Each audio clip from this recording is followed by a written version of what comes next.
You lie down, the room goes dark, your body is exhausted, and then your brain turns on. Not slowly, not gently, fully. Like someone flipped a switch and suddenly every conversation you had 3 years ago, every bill you forgot to pay, every mistake you made in 2017 is queued up and ready to replay. You didn't ask for this. You don't want this. And yet, here you are, staring at the ceiling at midnight, somehow mentally rehearsing an argument you might have tomorrow with someone you haven't even spoken to yet. Why does this happen? Why does the one moment your body needs silence the most become the loudest moment of your day? The answer isn't what you think, and once you understand it, you'll never look at a sleepless night the same way again. Your brain has a name for what happens the moment external stimulation disappears. Neuroscientists call it the default mode network. It's a web of interconnected regions that activates not when you're doing something, but when you stop. When there's nothing to focus on, nothing to react to, nothing demanding your attention, this network lights up like a city at night. It starts processing, it starts replanning, it starts simulating futures and revisiting pasts. And it does this automatically. You don't choose it, it chooses you. Researcher Marcus Rachel at Washington University first described this network in 2001. What he found surprised the scientific community.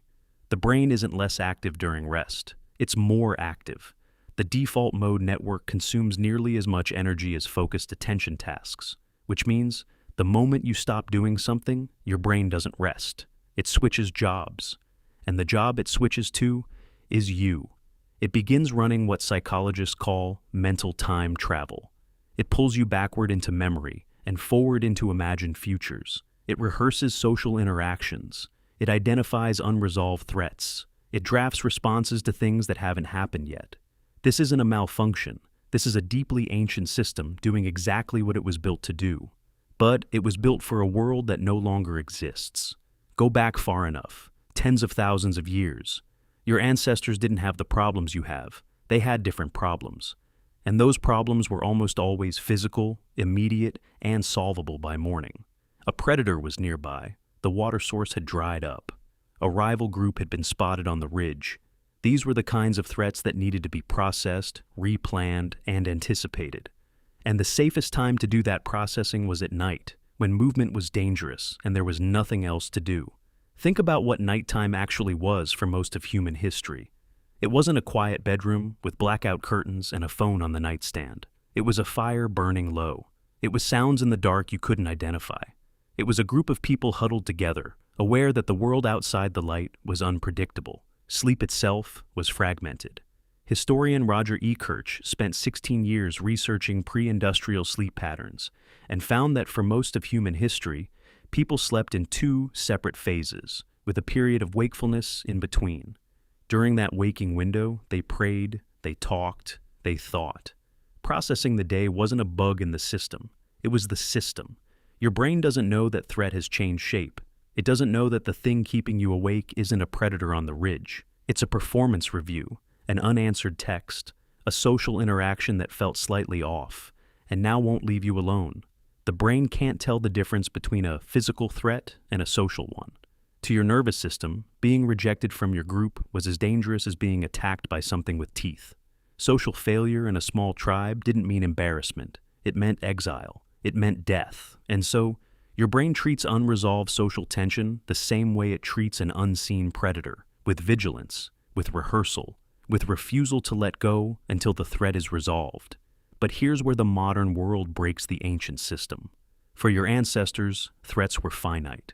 A problem you faced at dusk was usually resolved by the next sunrise. Either the predator moved on, the group decided a plan, or the threat became real and you dealt with it. There was a natural endpoint, but your brain, in 2025, faces threats that never resolve. A conflict at work isn't settled by dawn. A financial worry doesn't disappear after one night of thinking. An uncertain relationship doesn't clarify itself between midnight and 3 a.m. The default mode network keeps running its search, looking for resolution and finding none. So, it loops. This is what psychologists call rumination, and it is not the same as thinking. Thinking moves forward. Rumination circles. It picks up the same thought, examines it from a slightly different angle, puts it down, and then picks it up again 3 minutes later. Research by Susan Nolan-Hoeksema at Yale University found that people who ruminate are not better at solving problems. They are worse. The repetition doesn't bring clarity. It amplifies distress. It makes every problem feel larger and every solution feel further away. And the physical environment makes it worse. During the day, your brain is constantly interrupted. A notification, a conversation, a task that needs doing. Each interruption pulls you out of the default mode and into directed attention. You don't have time to spiral because something is always demanding your focus. But the moment your head hits the pillow, the interruptions stop. The external world goes quiet, and into that silence, the default mode network floods. Everything you suppressed during the day because you were too busy to process it comes back, fully formed and demanding attention at the worst possible moment. There is also something called cortisol's diurnal rhythm. Cortisol, the body's primary stress hormone, naturally begins to rise in the late evening hours in preparation for the next day. This is an ancient alarm system designed to bring you to alertness before the dangerous vulnerability of sleep. For your ancestors, this made sense. You wanted a slight edge of vigilance as darkness fell. But in the modern world, this biological priming of alertness combines with an unquiet mind and a screen that's been feeding your nervous system information and stimulation until the moment you turned it off.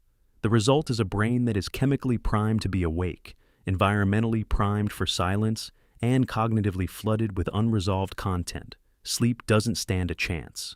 Matthew Walker, a neuroscientist at the University of California, Berkeley and author of one of the most cited studies on sleep and cognition, found that sleep deprivation doesn't just make you tired, it makes the emotional centers of the brain 60% more reactive, which means that lying awake makes your thoughts feel more threatening. And thoughts that feel more threatening keep you more awake. The loop feeds itself.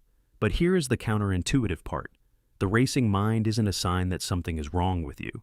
It's a sign that something is working exactly as intended in the wrong context. The brain that won't let you rest is the same brain that kept your ancestors alive through 10,000 years of genuine danger. It is alert. It is planning. It is protecting you from threats it is convinced are real. The problem is not the mechanism. The problem is the mismatch. There's a reason that every culture across every time period has developed rituals to manage the transition into sleep. Prayer, meditation, herbal preparations, storytelling by firelight. These weren't superstitions, they were technologies. They were ways of signaling to the nervous system that the threat scanning portion of the night was over, that the processing was done, that it was safe now to let go. Your brain is waiting for that signal, and in the modern world, we mostly stop sending it. The hour before sleep matters more than almost any other hour of your day. Not because of what you do in it, but because of what you allow your brain to process. The default mode network will run regardless. The only question is whether you direct it or let it direct you. People who write down unresolved thoughts before bed, who name what is worrying them and give it a container, show measurably faster sleep onset and fewer nighttime awakenings. They aren't solving the problems.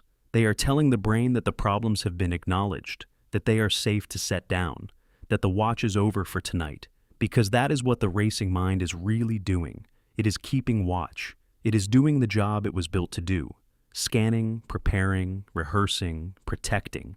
It has been doing this job for 100,000 years. It kept your ancestors alive long enough to become you. So, tonight when you lie down and your thoughts begin their familiar circuit, you don't have to fight them. You don't have to be frustrated by them. You can recognize them for what they are, an ancient system, running an ancient program, in a world it was never designed to navigate. And somehow, knowing that makes the ceiling a little easier to stare at. Thank you for watching to the end. Comment "sleep" if you made it this far. Please like, comment, and subscribe if you liked the video. Click here or here for more videos.